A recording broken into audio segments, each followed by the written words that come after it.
Welcome to Insights into a Soul, the podcast that no one asked for. This is a podcast about life, love, and everything in between. So grab a cup of coffee and relax, and join me as we gain insights into a soul. So, I've got to get in the habit of recording thoughts as I have them, as I work through things, because I think if I can work through my stuff in kind of a live mode time frame, then maybe it'll help somebody else. You know, and at the end of the day, I'm not doing this just to help other people. You know, it's therapy for myself to work through the mess, because let's be honest, I mean, this separations in general are messy. It's never a clean thing. You know, there's always hurt, there's always pain, there's always questions that go unanswered. And I think that's been my biggest struggle, is that, you know, I've been separated for several months now, and recently I sat down with my ex for the first time, just the two of us, nobody else, no kids, not in a moment to drop the kids off and have a quick meal together, but the first time just sitting at a table across from her, and nothing else. The world gone. The world's just whatever. And it felt weird. It was like we were friends and we're acquaintances and we're just having casual conversation. No conversations about the separation, about the why, about how each of us are doing. She didn't ask me, I didn't ask her. And it's this weird, surreal thing, because it's like, you know, we all work through things in our own way. And my way of working through things is talking about things. I've always wanted to talk about issues or things that bother me. And that's just not her way of dealing with it. And I think, you know, through a conversation with some friends today and a friend tonight, just realizing that that's my therapy. And my therapy is not the same as her therapy and what works for her. And whether or not she's working through her own issues or the breakup, whatever it is, that's not for me to figure out, to decide. That's her and her personal dealings. And I think that's my struggle, is that I want closure and I want answers that I'm never going to get. And I think that's okay. I think that's the thing, is that we so often want to understand. You know, we long for understanding. We long for acceptance. We long for just figuring things out. And some of us can just disconnect. Some of us can just move on and not think twice about it. And then there's those of us that are tormented to an extent by our questions, our thoughts, our what ifs, our whys. And you know, at some point, you know, we've got to move on, and it's easier said than done. But one of my friends challenged me today. I was just kind of venting to her, and you know, she's always, you know, been there for me from the beginning on this whole thing. And she just asks me. She goes, "Have you ever allowed yourself to say, you know what, you know, like F you to my ex?" Just not, you know, literally out loud, but just to myself. Like, have I ever just allowed myself to just say, F you, I'm done. Like, you don't matter anymore. Because, I mean, she obviously is still going to matter. You know, we've got the connection of kids. And I think that's the challenge, is that because we have the kids, I haven't been able to just disconnect completely. I'm, you know, we own a house together. We've got kids together. So it's like, I'm sort of forced into having to keep a connection with her. And so, you know, and so anyway, so to that, like, my response was, I've tried to let her go, you know, let the idea go, that what she thinks matters, because I still live this way. Like, I mean, spend 13 years with someone, you know, if you've ever been in a relationship, you know that you always care what the other person thinks. you want to do stuff to obviously please them, to appease them, to just create harmony, to get along. I mean, there's compromise in relationships, there's give and take, and there's nothing wrong with that, unless it becomes a level of detriment to you or the other person. So I think even after the fact, that there's still that extent where, I'm still worried about what she thinks. Even though I've got my freedom, my independence, I've got this opportunity to move on in my life, I'm still concerned with what she thinks and what she feels. And obviously I'm going to take care for her feelings. I'm not going to be a complete a-hole and just be a douche to her. But I think I'm still putting too much stock in what she thinks of me, because I spent so many years worrying about what she thinks of me, because it's important. It was important. And it's like, I was even challenged with, what is it that's keeping me caught up with her? Is it that, I don't want to believe she doesn't want to be with me? Like, what am I hoping to get from her? And, I think it's this challenge right now that I'm still tied to her, and I'm afraid of doing something that would jeopardize my relationship with my kids. She's apologized for, things that she's done or said, even the way things happened and went. And, I think for me, I do notice that when I talk to her, I revert to my old ways of defensiveness, or of trying to not impress her, but just trying to to be careful, to do the right thing, and what are the right words. And I'm finding that I recover faster from that now. I don't get lost in it like I used to. But, I feel ridiculous. I feel like a mess. And I think to an extent I am a mess. We're all messes. But, it's just working through it. We talked through some things about the house in the future, and we don't have answers yet. Obviously, it's, still new. And I think, I have said to an extent, screw you. I want to move on, and I'm going to live my life, but I haven't fully meant it.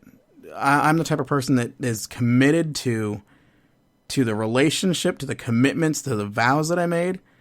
And, she told me over the years, time and time again, we'll always be together. Nothing I could say or do would make us separate, would take her away from me. But the reality is that wasn't true. And then my friend even goes on to say, that I'm being far nicer and understanding about this than anyone else would be. And I thought about it for a little bit. I've been sitting here tonight thinking about this, and for me, it's like, part of me, it's my nature.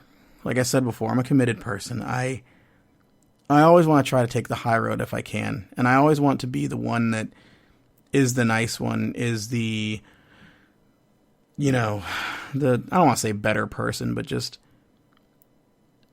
going to do everything I can do to do the best that I can, or to make the best decisions and try to appease everyone in the situation. And I think there's this deep desire inside of me that does it, obviously, for the fact that I care about people and I care about that person and that relationship. But I think there's this deep part of me that does it because I want to be seen that way. I want this, even if it's a small part, I want to be, to an extent, praised for it. Hey, oh my gosh, you're such a great person, and wow, you're great, and you're so kind and nice, and you're handling this well. And I'm not doing it for that reason, sole reason, but I think to an extent I do, because I want to appear good in people's eyes, and I believe that I am. But then at some point I've got to say to myself, when do I stop? And not stop being nice, but when do I stop trying so hard to hold on to commitments that are no longer there, that when do I move on? Because at some point I'm afraid that people at some point, my friends even, are going to say, all right, enough is enough, man. You've been grieving for months now. It's time to get over this. It's time to snap out of it, And I don't believe that they really will, and I don't think I'll ever get to that point, but it's still a concern of mine. I don't want to be, there's just, Torin. He's just can't get over his shit from the past. And how do we do that? Like, I know healing is different to everybody, and moving on is different. And some of us move on faster than others.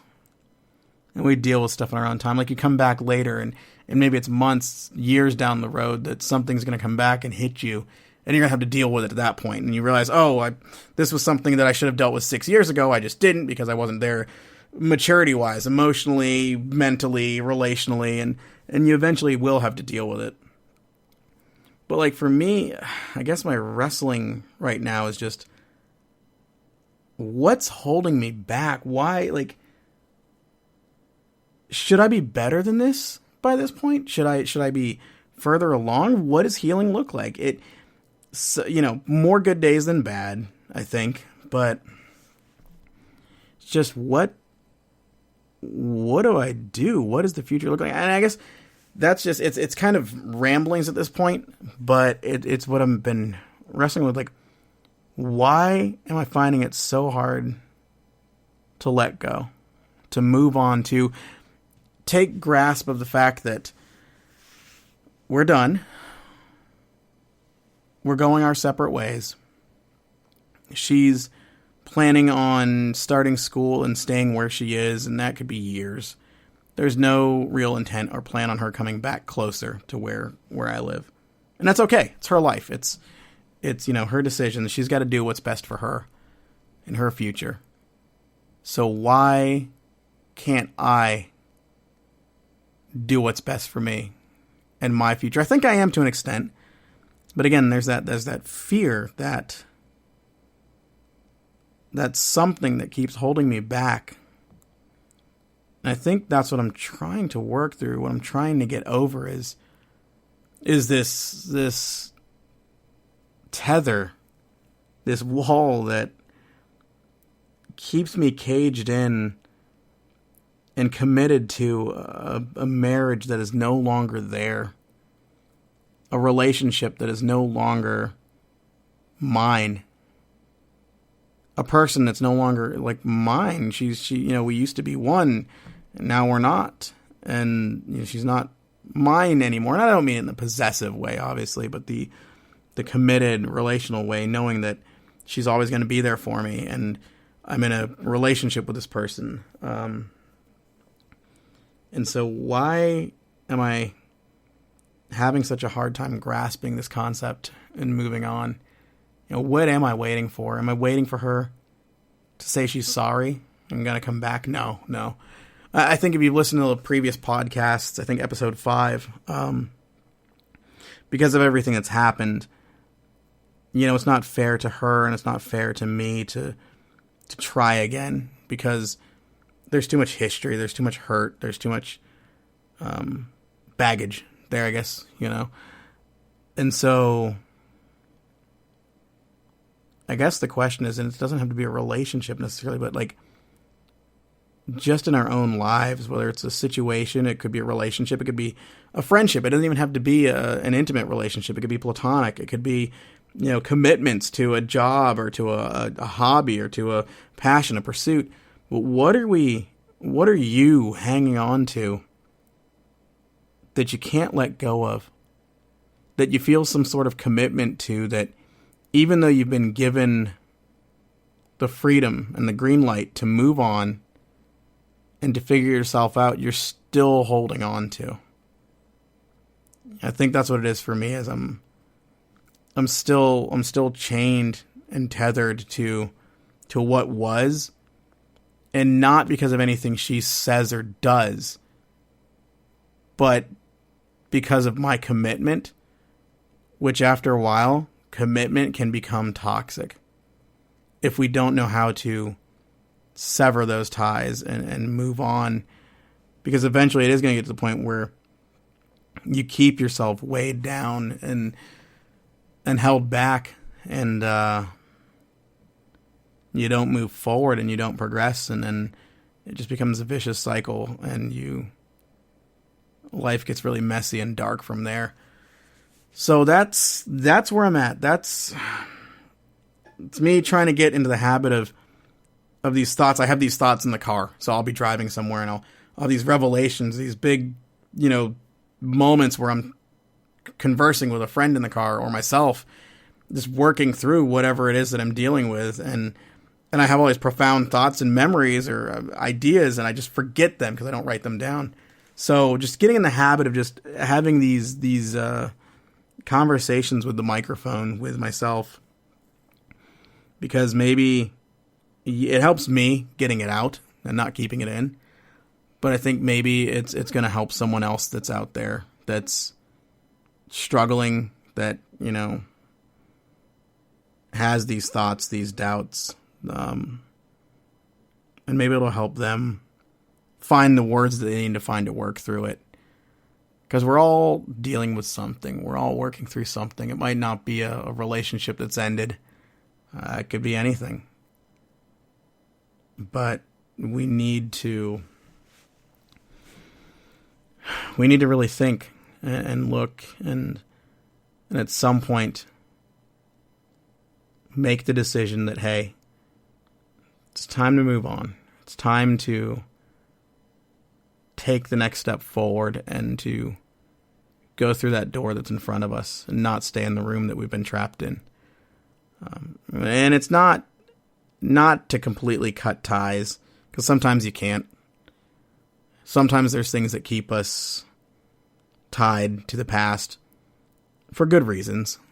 But then there's sometimes when we can cut things completely. We can cut toxic relationships or people or situations out of our lives so that we don't get weighed down, that we don't have those hindrances to us.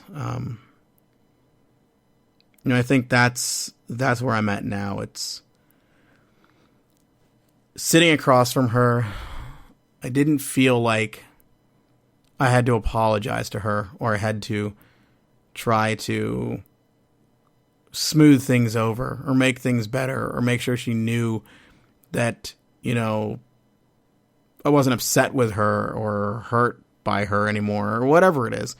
It was this surreal time of sitting across from her and just being two people in a space talking, and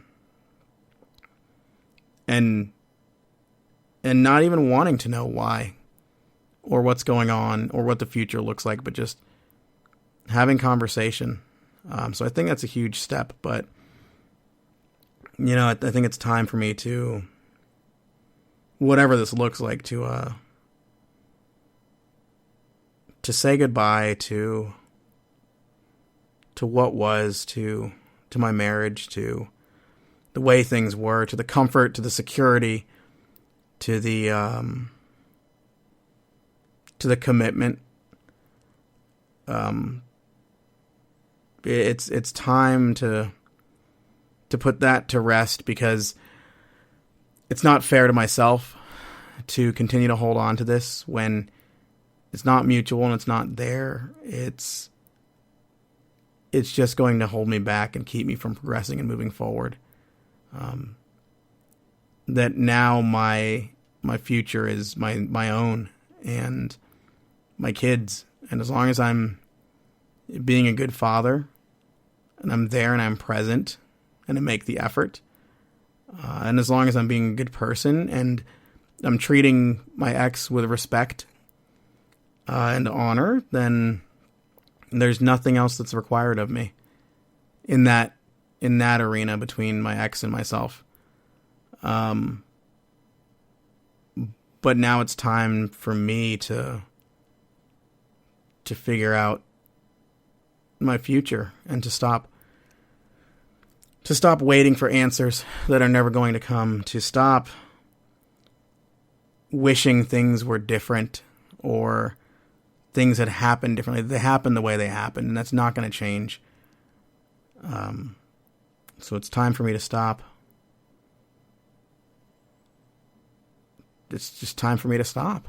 It's time for me to change my focus and my perspective, and to take hold of those friends and the relationships around me that are healthy, that are strong, that are constant. And more than anything, it's time for me to take hold of myself and to take control, and to not be dependent upon somebody else for decisions or for guidance or for direction. I don't have to worry about making decisions and how they're going to affect another person now. I can make decisions for myself and move forward. Pursue things that I've been wanting to pursue, endeavors, adventures, and just be me. For the first time since college, I think, really, I have a good job, a good group of friends, an opportunity to find out where my place is in this world. So it's not a formal episode, but what the hell? Let's end it on a positive note.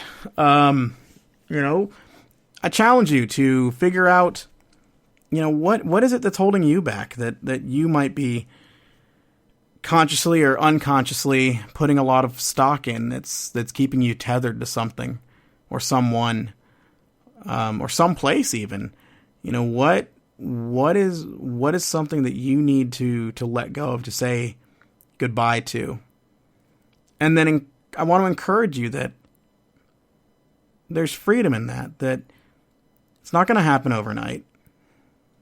I know that. You know that too. But it can happen. The future's not set in stone. It's not written. We write our own future. So make the decision to write your future, to figure out what it is that it should look like, because it's your future.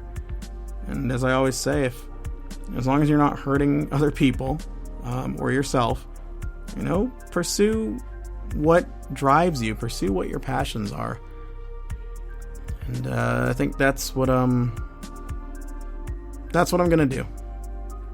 So I guess all of this is just me saying goodbye to what was, and not dwelling on what should have been, what could have been, or what could be. But that's done, that's gone, and I'm moving forward. Thanks for joining us on this episode of Insights into a Soul. If you enjoyed this podcast, make sure to like and subscribe, and to share it with your friends. Make sure to follow us on Facebook, Insights into a Soul, on Instagram, @TornH, and if you have suggestions for future episodes or topics, or if you'd like to be on the podcast, contact us, insightsintoasoul@gmail.com.